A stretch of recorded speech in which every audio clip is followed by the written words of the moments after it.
Welcome to another Madman Minimal Spoiler review. Drova Forsaken Kin is on the menu this time. Constituting what considers a perfect game is a bit subjective, but for me any game that has all the major aspects at least good is in totality a perfect game, unless some minor things are so badly done that it drags the game down too much.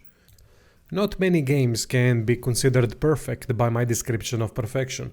That doesn't mean it is 10 out of 10 automatically, because all the major aspects could be just good and nothing more. So there can be perfect 7 out of 10 all the way up to 10 out of 10 games. Hope I've explained it well enough so that you can understand where I'm coming from. Anyway, Drova is a new indie RPG and the first game from Just to the interactive developer. What a first game it is. I can see immediately that it is a perfect game because it doesn't have any mediocre, subpar or bad aspects. I'll immediately name the bad things I could find. Don't like that dodge animation is the player turning into some kind of light or mist or whatever. Sometimes it can be really confusing to know where to go because the journal doesn't explain at least roughly where NPCs and certain locations are. Lots of NPCs and lots of regions, so forgetting exact location is a regular occurrence. That is only for some quests, and not all thankfully. Journal does provide general direction like north, south, west, east from, which is enough, but sometimes forgets even that. Minigames while gathering ore, fishing and lockpicking are meh, but can be turned off, so all good. That's about it from the bad stuff, can't recall anything else. Drova tells a story about dying worlds, divinities, factions at war. Took me about 40 hours to finish the game with most side quests and side content done. Sided with Nemeton faction. Two major factions are Remnants and Nemeton. Remnants rebelled and separated from Nemeton to form their own camp with different ideas on how to save the world of Drova. Our character arrived from a different world where tales of Drova as a promised land were told with answers on how to save the homeland. Upon arriving, things are not as they thought, not even close. Then the search for answers starts, where we meet many interesting characters and factions, get to know the dangerous world of Drova and explore its many secrets connected to bygones, an extinct race that might hold the answers on how to save the world. Story is fantastic, with mystery being a primary driving factor. I was intrigued from start to end. Story progression is very nicely done, with players having to prove themselves first in order to get recruited by a faction. Then the faction starts to unravel their plans, which can be quite surprising and emotional when the consequences of their motives become apparent. You'll start to question the faction and their goals at a certain point. Members will rebel. Uncertainty starts to creep in, like what the hell are we doing? New minor factions enter the fray that may have their answers. Truly fantastic story from start to finish that is going to keep you wanting to see what happens next. NPCs are plenty, and even though there is no voiceover, it's easy to discern their personalities through the dialogue. At the very first friendly location, Woodcutter Camp, all NPCs are quite unique as they quickly form personalities when talking to them. In my playthrough it was very distinctive how two major Nemeton NPCs were operating, one following the rules strictly while the other prepared to break them in order to help Nemeton and the world. Even though similar in some aspects, distinction becomes more and more obvious over time. Or suddenly stopping by at a small fishing camp, meeting happy-go-lucky NPCs there that seem like they are at a constant high despite their friends being in trouble. It never got boring meeting new people in the game because most had something interesting to say while others that were irrelevant at that point of the game had a quick end conversation as the only option. Dialogue is well done as it doesn't drag on but likes to stay on point. Great thing about games where the player ends up in a new unfamiliar world is that every new information adds to the lore and understanding of the situation. Lots of quests require talking to people to gain new input, so the dialogue progression adds to something almost always. What some people might not like is that there are very few decisions to be made in the game outside of faction choice. Drova gives the player an illusion of choice that seems to always end up at the same outcome. That's the reason why I can't say the dialogue is fantastic. It's good, but not great or better than great in my opinion. Picking illusionary choices ends up as an explanation why it can't happen. At least there's an explanation, I guess. Now we get to the world of Drova. It's brilliantly done. Compact map full of little corners, bits and pieces to explore. There's no fast travel, but there's no need for it. It might seem at first that it's ridiculous to walk these distances, but soon realization happens that every place is quite quick to get to. Exploring the world is a blast, ancient ruins with usually big rewards but also guarded by powerful enemies, puzzle temples that increase mind attribute, learning stones that grant learning points spent on learning new skills, short and long caves, underground factions, interesting monsters. There's always something that is going to keep you interested in going. Sometimes it is enough to run into a more powerful enemy guarding a secret that is going to take some time to kill. For example, if the player decides too early in the game to visit a certain late game temple, there's gonna be an explorer waiting at the entrance saying that it's his find and that player should go. If the player continues to annoy him, then he starts the fight that is almost impossible to win.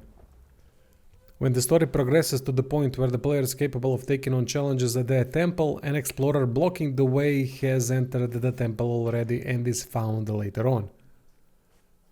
Powerful enemies are a good way to know what parts of the map the player should stick to, but there is the freedom to try to fight more powerful ones whenever. World also doesn't have disjointed locations, everything fits and is seamlessly connected. Forests, swamps, towns, devastated ancient ruins, camps, explorative, dangerous and friendly places are nicely scattered and mixed. What Drova all does amazing is also emphasizing the locations through fantastic atmosphere. Art style is brilliantly applied in a way that even the ground you walk on is yelling danger, accompanied by fantastic ambient music. Details like skeletons, spider and other egg types, different ground colors, overgrown temple parts describe the locations nicely. It all adds to the mystery of the new world that the player is discovering. Big part of the gameplay is also investigation. With a press of a button the player enters investigative mode where secrets are uncovered through careful observation. It's a simple mechanic and most things to spot are obvious, but requires players to be aware nonetheless, as it is also easily missable. Investigations are tied to puzzles. Game has plenty of them and they are quite well done, connected to careful observation most of the time. Puzzles involve placing correct items after reading the clues, finding, drawing sketches that require correct copying, playing Lyra and probably others I'm forgetting at the moment. Puzzles provide a good dynamic to the mix of exploring and fighting.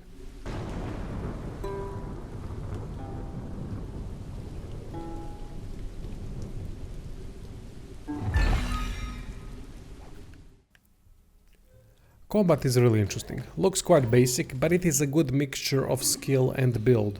Two sets of weapons that are changed on the fly with an active ability that is also changed on the fly.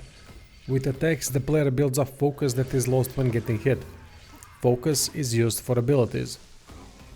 Stamina plays a huge factor too. It's a great system that allows for simple and advanced playstyles with the same effectiveness. I was mixing two playstyles throughout the playthrough. One was a simple sword and shield, with a couple new skill upgrades for that particular playstyle, like instant crits after perfect block, 3-hit combo instead of 2. Even the simple playstyle keeps evolving into something more than keeps the combat engaging all the time. Second playstyle was unarmed and slingshot as one set, and sword and shield as the other. Equipped an accessory that converts every unarmed hit into critical hit which inflicts bleed. With slingshot and unarmed attacks it is easy to break the stance and start the fight on a high note. After inflicting a couple stacks of bleed I would switch to sword and shield to be able to use execute ability that increases damage of the next sword attack by 100% per active bleed. There are combinations like that player can use to make the combat as advanced as possible. Weapon styles are dual daggers, two-handed axe, spear, bow, slingshot and sword. Shield can be used with a spear and sword. Each style is distinct and changes how the combat plays out due to unique animations, distance management and weapon locked abilities. As the story progresses, magic is unlocked that adds another layer to combat, turning the player into a battle mage. Big part of why combat is great are the enemies. They have capable AI that is going to challenge the player with good movements and attack mix-ups. Especially human enemies that are the toughest and the most interesting. It helps that enemy diversity is good, not amazing, but good. Interesting approach is that enemies do not respawn once defeated.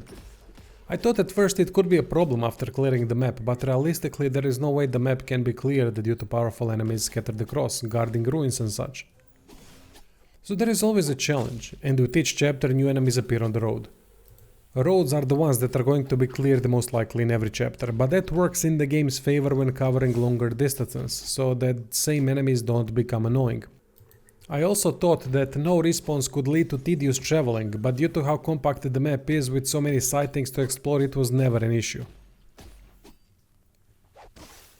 Character leveling progression is tied to 3 attributes: strength, dexterity and mind, itemization and skill learning. Each level up we get a couple skill points that can be spent on learning new skills, for example perfect block stuns enemies, or to level attributes. By leveling attributes, prowess is increased. Prowess is an interesting mechanic that limits the player's power in a sense. Each weapon requires a certain amount of prowess. So let's say if you know where to get a legendary sword early in the game that would make the first few chapters trivial, low prowess due to low attributes would not allow the player to wield such a sword. Considering the fact that enemies don't respawn, it's a very good idea because it makes each encounter relevant from start to finish. Also, by acquiring insane weapons at the beginning, the atmosphere would be ruined a bit. This way the game does a nice job of what's waiting behind next corner, or will I be able to take out the new enemy? Itemization is important, as armor and weapons are the major power progression. It's similar to old Fallout games in a way. Not many armor pieces, but each much more substantial than the previous. I like that. Weapons don't have special properties, which is disappointing a bit as it is a basic stat increase. Armor type does affect the character. Light armor reduces stamina consumption, cloth armor increases magic damage, and heavy armor stance damage. Interesting thing is that we can combine amulets and rings in whatever fashion we want. You want to wear 4 amulets with no rings? Sure, go for it.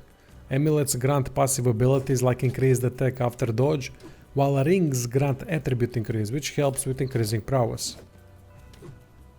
Overall, even though the character progression system is quite basic, power progression within the system is really well done, as every little bit is gonna be felt, especially considering the limitation that comes with prowess. New and stronger enemies appear in each chapter that are gonna increase the challenge properly so that the player never truly explodes in power in order to keep things balanced. At the end of each chapter the player starts to become quite a bit stronger than basic monsters, but then the new chapter resets the balance. Good system. From the graphic standpoint, it is what it is. The pixelated style that does a good job with the environment and the atmosphere. I really don't like pixelated style because characters look terrible usually in pixelated games. Here they don't look terrible, but still quite subpar. Not as bad as Scald, thankfully. I get it, art style is subjective, some might like that, some don't. I won't hold it against the game, but I'll never understand how a pixelated character can be a better option than a non-pixelated one. Talking objectively, not nostalgically. The locations and environment is nicely detailed even through pixelation. Audio work is fantastic, awesome combat sound effects and brilliant music that creates an immersive atmosphere. No voiceover, and I'm alright with that. If you can't get half decent voice actors, don't even bother, as it will hurt the game more than help it. Final verdict. Drova Forsaken Kin is a perfect game in my opinion, and an amazing one at that. Fantastically designed from start to finish with a great writing, combat and exploration. Realistic score range for such a game would be 8 to 10, meaning from great to masterpiece. Every score is subjective, so it depends on you entirely what you would give it after the playthrough, but lower than 8 is not realistic. For me it is a 9 with potential remaining at 9. An amazing game that is a Game of the Year candidate. Can't recommend it enough. Check out descriptions for Patreon, subscribe, our merch, blah blah, if it interests you. Thanks for watching.